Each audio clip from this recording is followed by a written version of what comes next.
what you see. Won't you come over and check up on it? I'ma let you work up on it. Ladies, let him check up on it. Watch it while he check up on it. Hey guys, and welcome back to my channel. It's me, Kimar, and I'm back with another video. And in today's video, I'm gonna just let y'all guess what we're gonna be doing. Just guess. Just take a wild guess. Pause the video and guess. We are gonna be trying another celebrity brand, and today's brand I'm super excited about. Let me move the camera back just a little bit. I feel like y'all look at my face. Back up, please. And today's brand is, drum roll please, Start Here by Sohla El-Waylly. I believe that's how you pronounce it. First and foremost, let's just start with who is Sohla El-Waylly. According to Wikipedia, Sohla El-Waylly is an American chef, restaurateur, author, and YouTube personality. I know her from her previous work with Bon Appetit and some of her current work with the New York Times Cooking YouTube channel. One of my favorite Sohla series is the one where her and her husband, Ham, make a full meal with one main and sometimes odd ingredient as the star. Start Here, Instructions for Becoming a Better Cook, is her first cookbook. Let's first go to the order process from this book. So I ordered this book on Amazon using Amazon Prime because that was where the book was the cheapest. I placed the order on June 20th and it arrived June 21st. I believe the book is new, but it doesn't have a new book smell. I wrote this a long time ago when I first opened the package. I literally wrote, I believe the book is new, but it doesn't have a new book smell. Overall, pretty smooth ordering experience. I went through the book to find a recipe that I felt like would be good for me. Sohla has like a diverse, Sohla is a chef, for real. So there are a lot of diverse recipes, things that I have simply never heard of in my life. And I would say I don't have like a big palate. So I wanted to cook something that was one, easy, because I wouldn't say I'm a chef. I would say I can cook. At this point, I would say I can cook, but I wouldn't say I'm a chef. So I wanted to find something that was number one, easy, and that number two wasn't too different out of my comfort zone. So I chose the chicken noodle soup recipe. I literally just finished making it tonight. Yes. This recipe says that it serves 2 to 4, which I would say is true just in advance. Active time 20 minutes, total time 45 minutes, and it says that it is easy. Let's go ahead and get into the ingredients for this recipe. It requires a half a cup of small pasta such as ditalini or orzo, 3.5 cups reinforced broth from poached chicken breast, and the recipe for poached chicken breast is on page 210, which is literally 4 pages over from this. I'll show y'all, this book is huge. 2 medium carrots peeled and cut into 1/2-inch pieces, 2 celery stalks cut into 1/2-inch pieces, kosher salt and freshly ground black pepper, 1 poached chicken breast. Oh, I was only supposed to use 1 chicken breast. Well, looky. I just realized that. A 1/4 a cup of frozen peas, a 1/4 a cup lightly pecked fresh dill leaves and tender stems, chopped, and freshly squeezed lemon juice. The little top part here says, when I'm sick, I don't want anything complicated, and this soup hits the spot because the reinforced broth is extra chickeny. So are all the veggies and pasta that get simmered in it. Here I opted for the tried and true combo of carrots, celery, peas, but feel free to add whatever's in the fridge. Try adding turnips in their tops, kale, potatoes, or even frozen mixed vegetables. The price of the book. This book was $20.75 with Amazon Prime. I'm not a huge fan of Amazon or Jeff Bezos, but I was on a budget at the moment that I bought this. So I had to do what I had to do to get the book. And that's just where the book happened to be at its cheapest. Now let's get into the actual recipe. I had everything that I needed to go ahead and start the recipe, but first I had to do a dry brine on the chicken, which I'd read the recipe, but I didn't remember that I had to do a dry brine on the chicken for the poached chicken part. So this is going to be a 2-day process. And first and foremost, we have to make the poached chicken breast. In the book, it says, poached chicken gets a bad rap, but when done right, it is succulent, flavorful, tender, and anything but dry. I take every step to guard against boring chicken. Start with bone in, skin on breast, dry brine them overnight. Oh, okay. All right. I think this is still going to be a 2-day process, but I definitely was not prepared to dry brine overnight. For maximum flavor, it's like a 2-for-1 deal. You get the best poached chicken ever and amped up broth ready for soup, sauces, rice, or just sipping. Place the chicken breast on a sheet pan with a fitted wire rack and pat dry with paper towels. Evenly sprinkle with salt, coating all sides of the chicken breast. Place in the fridge uncovered to dry brine for at least 12 and up to 36 hours. Chicken uncovered in my fridge? I don't want to. Is there another way? I don't want to do that. No, we don't want want to do that. We don't want to do that though. This definitely threw me for a loop. Spoiler alert, I did not dry brine for the whole 12 hours. I only did it for 4 hours, and that's what I did last night. I feel like I gotta do it, but why do it gotta be uncovered? What if I cover it? What happens if I cover it? If I'm gonna do it, I'm gonna cover it. I have to, just a little bit. I gotta put something over it. All right, I guess we're gonna do the dry brine. So I have rinsed the chicken. Here's my wire rack. It's not fitted. So I do actually have 3 chicken breasts. I'm going to have to make some adjustments, but as of right now, since we're dry brining, I do not. So I just have to put them on a sheet pan, dry with paper towels, and evenly sprinkle with salt. It says you need Diamond Crystal kosher salt, but I have the Morton's kosher salt. We went through the whole Diamond Crystal kosher salt thing when I did the Claire Saffitz video. I did rinse my chicken. I don't know if I said that. I am a chicken rinser, so fight me. I trust Sohla. Who is Sohla? I trust Sohla because she seems to be a really good cook. But if this is nasty, girl, sprinkle, sprinkle, sprinkle. Okay, what if I do this for like an hour, not 12 hours, you know? Like, what if I just do it for a few hours? Like maybe 4 hours. And then I'll come back later tonight and we'll finish. Yeah, because it's like 5:45. So I can come back at 9:45. We're going in the fridge uncovered for 4 hours, not 12. Sorry. I just wasn't doing all that for some soup. Next time, maybe I will try that, but I did not do that this time. And this is for the poached chicken breast, not for the soup. The poached chicken breast goes in the soup, just so you know. And then after it dry brines for that 12 or up to 36 hours, that's when in a saucepan you combine the broth, bay leaf, garlic, peppercorns. Okay, so we're back. So I'm going to grab the chicken out of the fridge. It's been like 3 minutes shy of 4 hours. So we're going to go ahead and move forward. So I'm going to grab it out the fridge. And I know you're probably thinking, Kimara, you didn't wait the whole time. What if it doesn't turn out the same? You're not following the recipe. But listen, I think it'll be fine. I looked it up. It said you can do a good dry brine in 4 hours. It says in a medium saucepan, combine the broth, the bay leaf, the garlic, and peppercorns of the chicken breast. I'm going to put the chicken breast in first because it says 4 cups of broth, but also in the little note at the top, it says put as much broth as what covers the chicken breast. And I'm going to use like a real pot because I just don't think I have a saucepan big enough for this.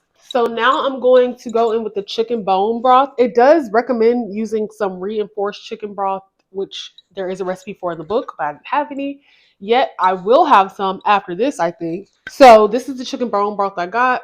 It's called Zoop. Really, really good.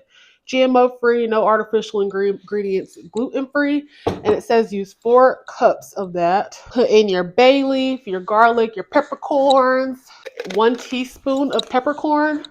And then it says also put this on. I'm going to go ahead and get it heating up, medium to low heat. So I have to peel and smash some garlic cloves. I've never smashed them. I think I need 3. It's a big one. And then smash them. And then I think that's it. We let that cook for a little bit. Reduce the temperature if needed to keep it hot but not bubbling. You may need to turn off the heat if the liquid gets too hot. Stay vigilant. The results will be more than worth it. Poach until opaque all the way through 160 degrees Fahrenheit, 71 degrees Celsius in the thickest part of the chicken breast. Now I guess we just wait. I thought it would take the chicken way longer to cook in here. It says 25 to 40 minutes. I think I had it in there for like maybe 30 minutes. And I used a chicken thermometer, a meat thermometer. I told you I'm not a chef. I used a meat thermometer. And the meat was up to the temperature that it said it was supposed to be. It's been like 30 minutes. So I am going to try to do like a temperature check. I'm cutting it back on real quick. I do have a gas stove. So it was getting bubbly even on the lowest temperature very quickly. It says I really should have had this in the whole time I was cooking the chicken. But I'm going to just put this thermometer in. What's the temperature? Oh, I got to go back to the page. 160 degrees Fahrenheit. Okay, it's definitely there. Yeah, that one's reading 170. Let me try another one. That one's reading 160. I feel like I should do that last one again. I don't think I gave it enough time to cool off. But I will say it smells really good, which I'm shocked about because, I mean, there's not many ingredients in there. Yeah, I did all of that part last night. This total time of 45 minutes, I would call that BS because last night, dry brining the chicken, I count that as time. Like that takes hours. So, but even if you take that part out of it, already you have to poach the chicken for 30 minutes. So I say 30, 35 minutes. So that's already time. And I guess it's saying for this particular recipe, total time 45 minutes. But if this recipe is calling for your poached chicken recipe, then let's just put it all in one. But once you have all of that, what I did was I let the chicken cool in the broth. So it was late last night when I did this. So I would just put the whole pot with the chicken in it in the refrigerator and let it cool overnight. So now I am going to let the chicken cool in the broth while I go get ready for bed so that hopefully when I come back, I have the broth. And I'm going to put it on the back burner so it can cool completely. What I just thought about, I actually could just put the whole pot in the refrigerator and let it cool overnight. I'm still going to go wash before I do that, but yeah, we're done for the night. One thing she was right about, it definitely created some nice, good bone broth. It didn't have, all it had in it was garlic, peppercorn, a bay leaf. And I think that was it. Yeah, and salt on the chicken. Today, what I did was I strained all of that out and I strained the broth directly into the pot that I thought I wanted to use. I ended up switching to a smaller pot, but I strained all of the broth into a pot. And I'm taking the chicken out from yesterday. I'm just going to sit it on the stove.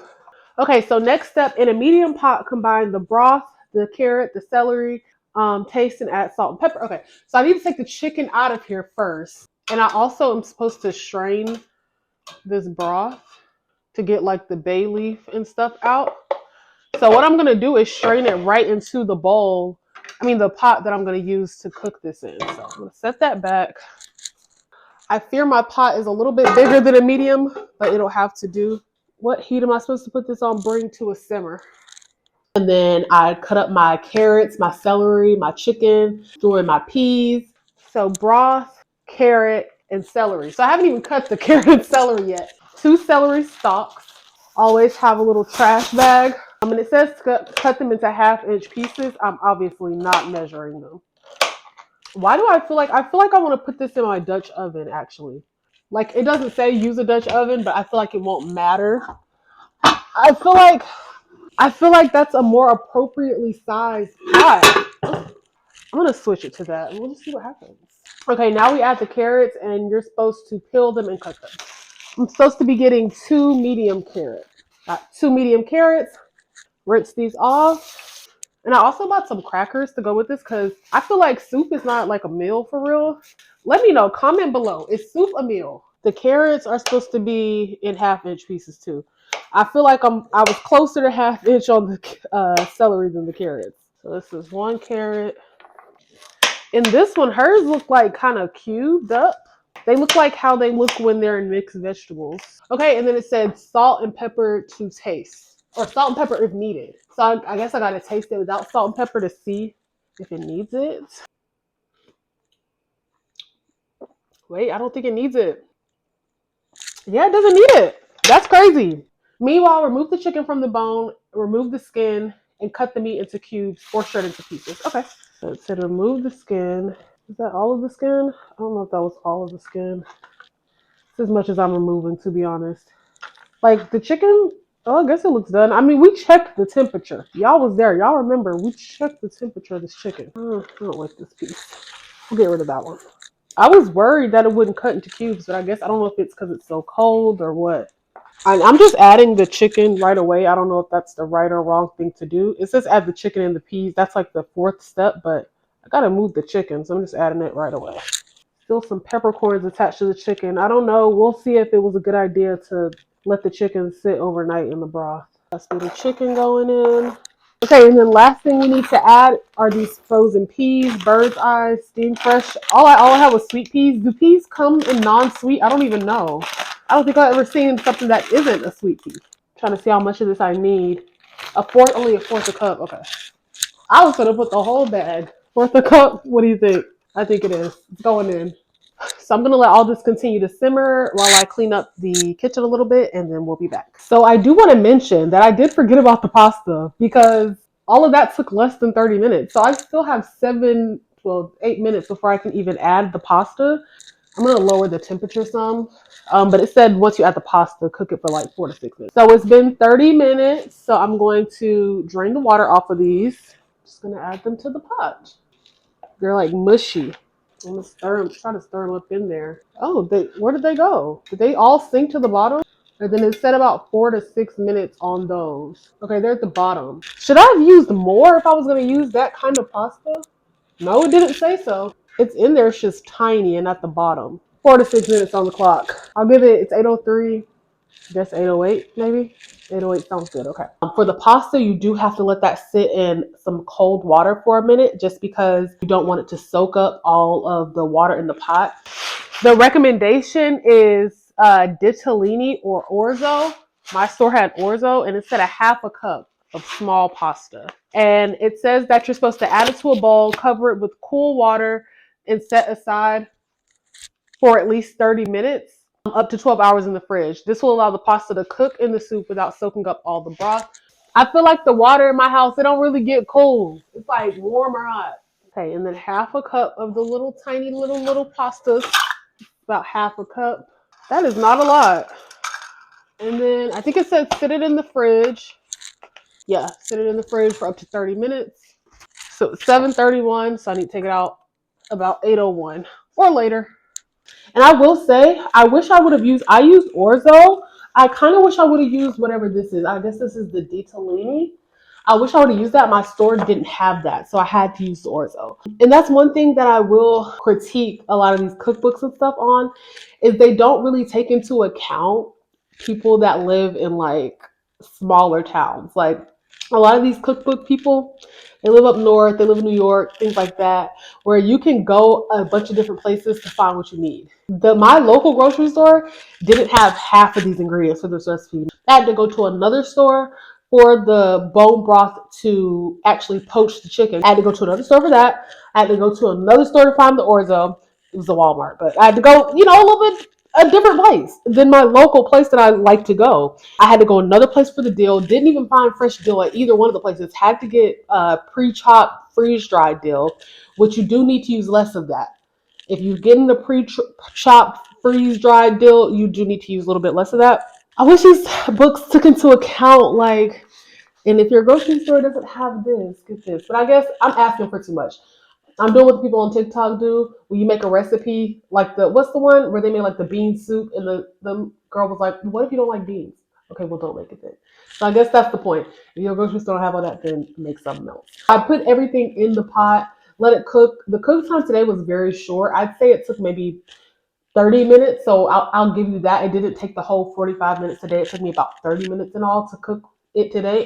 I think it's done. The last thing you do is add lemon juice and some dill and a fourth a cup of that. So this much. Maybe that's enough. I feel like I shouldn't put as much because these are freeze dried, so they're already really chopped. So I maybe shouldn't do the whole fourth a cup. I'm not even gonna do all of it. Yeah, that seems like a lot. All that dill just seemed like too much. I don't know. I feel like when you know, you know. I like to do it this way, just I feel like it helps with seeds getting in. That seems like enough lemon juice. That was a juicy lemon. I brought the other half just in case. And I think a seed still got through. And then this is the final product. Y'all let me know. Does it look like the picture? Here's the picture. Is it giving that? And I would say it was pretty delicious. My taste test is in here, so I think the only thing left to do is to taste test it. So let's go. I have a cutesy tootsie bowl here. Like, let me make sure. I think I followed all the steps. Okay, that's how much I'm gonna get because I definitely have a tendency to overdo it with soup or just like any liquid, like also chili. I always get too much. The bowl is hot. I'm fighting for my life. First bite. Oh my gosh, the bowl is so hot. It's pretty good. I'm trying to see like what makes it different from like a standard chicken noodle soup recipe because I've made chicken noodle soup before. Let's take another bite. Get some carrot in there this time and some celery. I think I have a little bit of everything. Oh, celery fell. I think I have a little bit of everything on this bite. I will say the chicken looks bland, but it's not bland.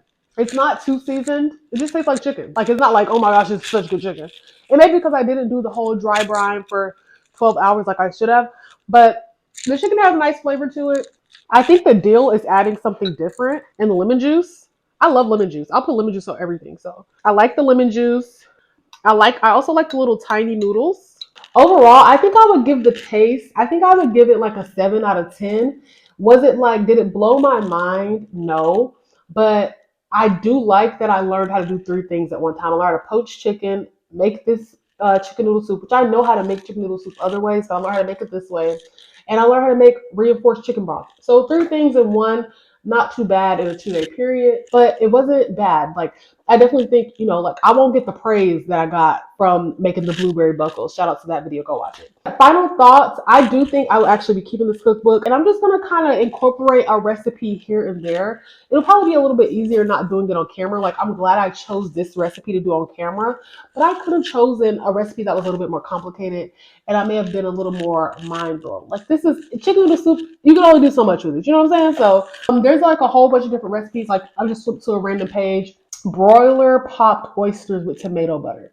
Like I wasn't gonna choose anything like that. I've never had oysters. Like so, I had to keep it moving. But it says that recipe is easy. Steamed mussels with is it sake coconut? Sake coconut? Something I've never had. Like these are very much out of the comfort zone. Okay, here's an easy one: seared and braised chicken thighs. So maybe I'll try that next. I'm gonna ease my way into some of those other things. If you want to add some things to your repertoire, you're cooking for somebody every day, dinner can get boring. And I think that's why I like to have these cookbooks and stuff, because that's when you incorporate stuff from the cookbook. When it's like, I'm tired of having chicken, I'm tired of having roast, I'm tired of having spaghetti, I'm tired of having chili. It's good to have some things that I can just throw in the mix. I definitely recommend if it's in your budget to buy a cookbook and you just want to buy yourself something to just experiment. If you can follow direction, I think you'll like this book. And I definitely plan to keep it and try some other recipes.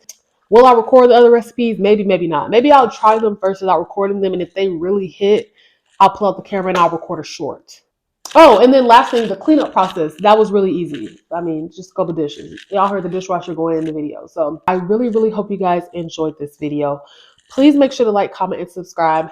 Please tell your friends to subscribe. And I will definitely see you guys in the next video. Bye. Damn. While I turn around, you watch me check